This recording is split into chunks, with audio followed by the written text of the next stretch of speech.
Thank you very much, Comrade President.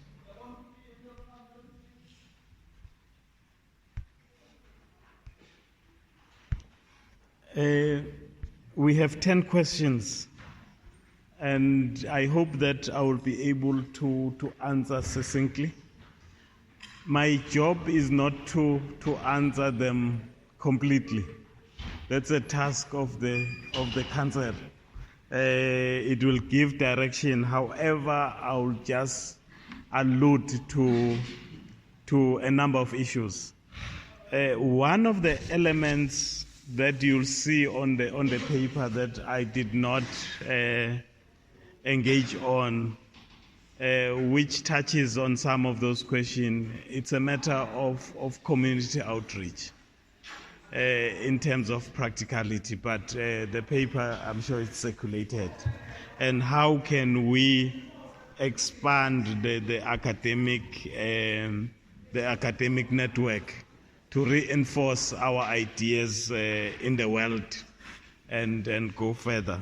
To go to the first question of consolidation, particularly the relationship between the PAC and former APLA forces, and also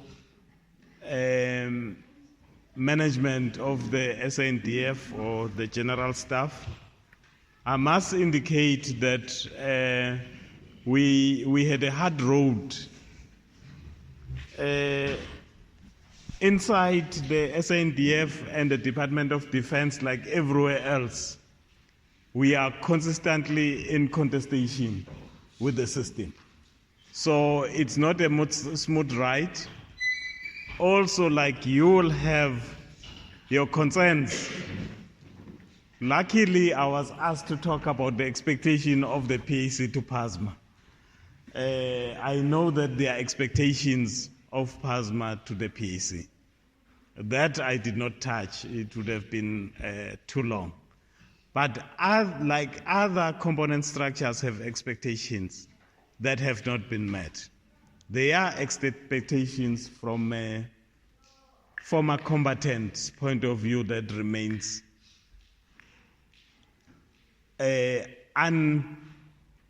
unfulfilled by the party. But some of those expectations is the expectations that the party and Aplamva in this case should have worked together to resolve. And from time to time we get to the gap that Comrade Soro was highlighting when there is mistrust. Because when we disagree, or when we don't analyze from the same facts, or when we don't analyze when we analyze the same facts and get to the different conclusions, we start labeling each other as either reformists, reactionaries, revolutionaries. And that normally delays us quite a lot. I hope that as an organization we'll start outgrowing that element. At least I don't hear people calling others agent as much as I used to a decade ago. So those tendencies kill the necessary debate and necessary contradiction and kill performance.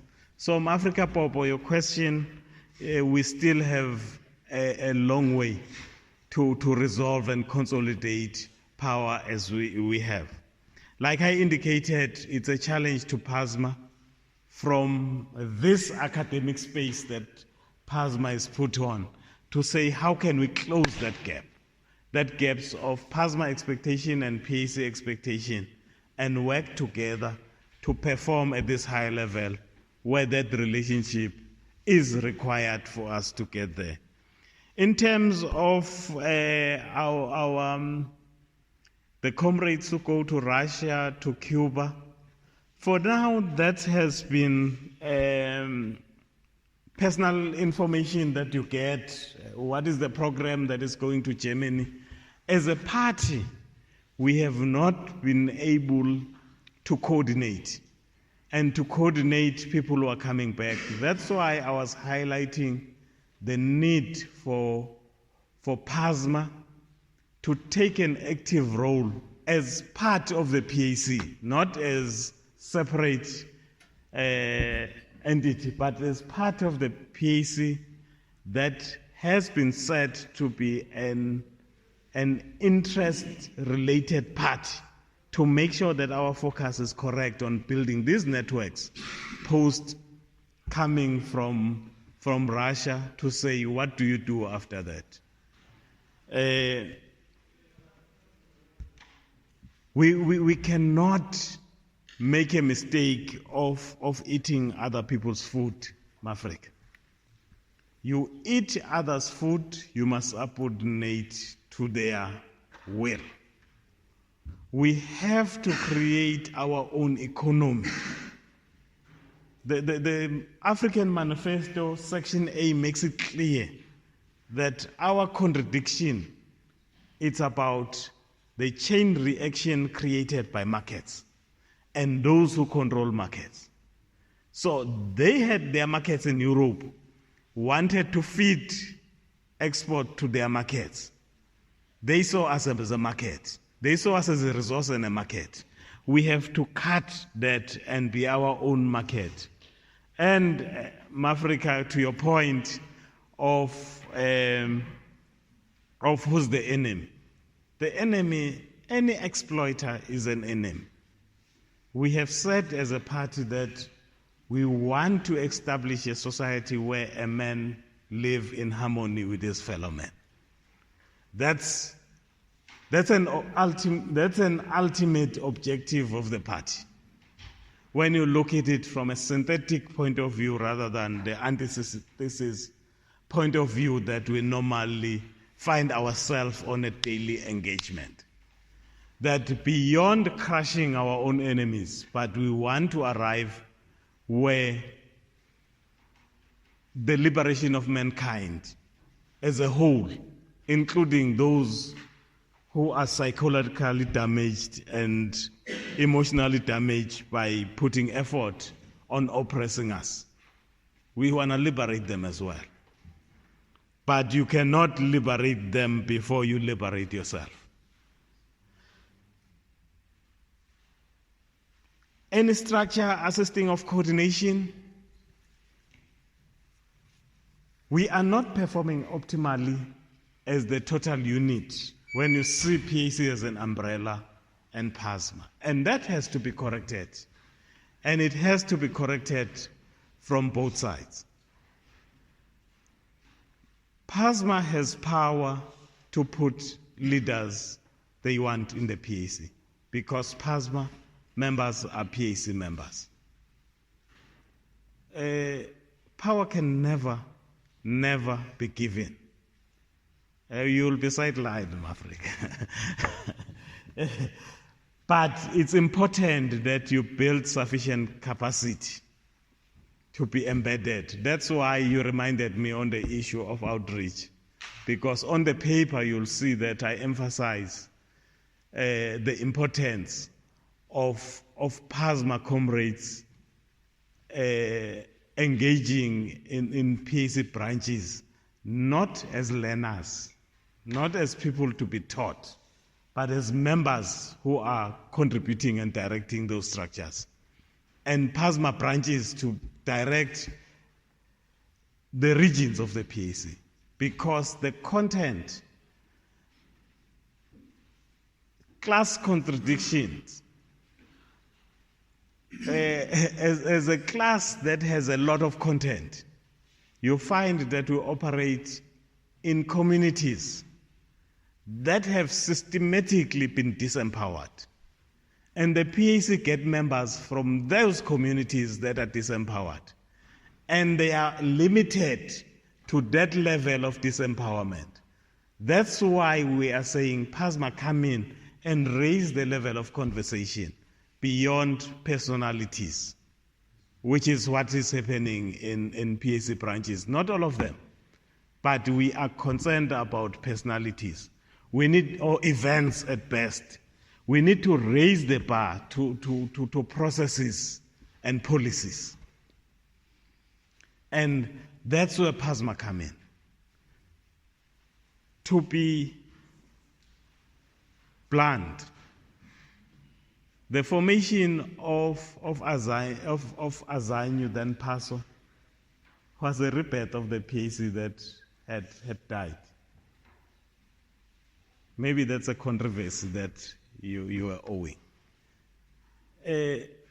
You find that 81 and 89 changes the fundamentals of the PAC, really give rebirth to the PAC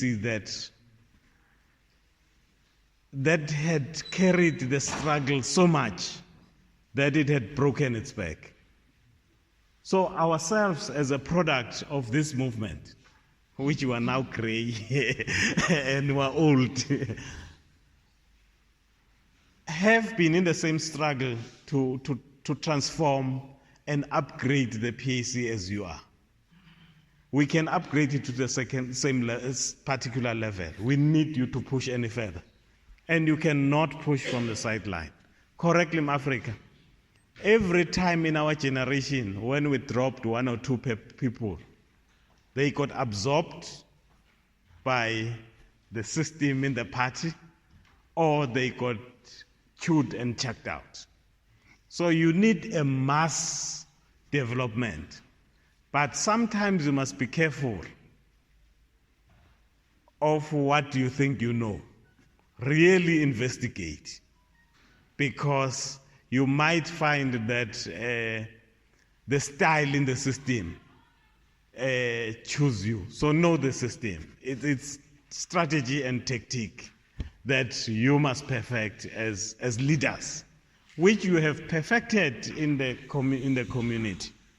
Lastly, Chair, I don't want to eat the DP's time, because I'm looking forward to the presentation that he will be making. That Pan-Africanism,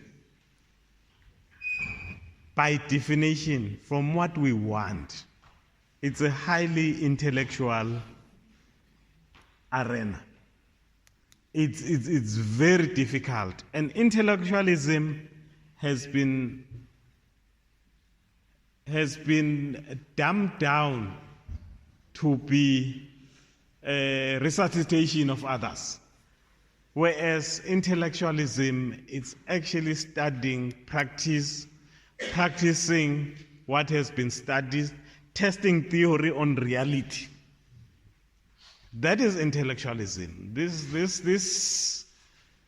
This regurgitation is just regurgitation. That's what we're talking about when we say decolonize. How do we bring African intellectuals to practically work in African problems, like you are highlighting the problems that you are facing on campus? I will not be able to respond to the issues of CUT on a platform like this. I think what you've raised is quite deep and detailed. We need continuously to look at how we strengthen our legal defense, our security defense, and all these other angles that we normally fit. And most importantly, strengthen our community reach so that we are defended, like you are highlighting, from all areas. We must make sure that our academics are exposed to other decolonial strategy in their fields, other than what they've been taught from the books of the US, which are normally the subscribed books. Thank you, comrades.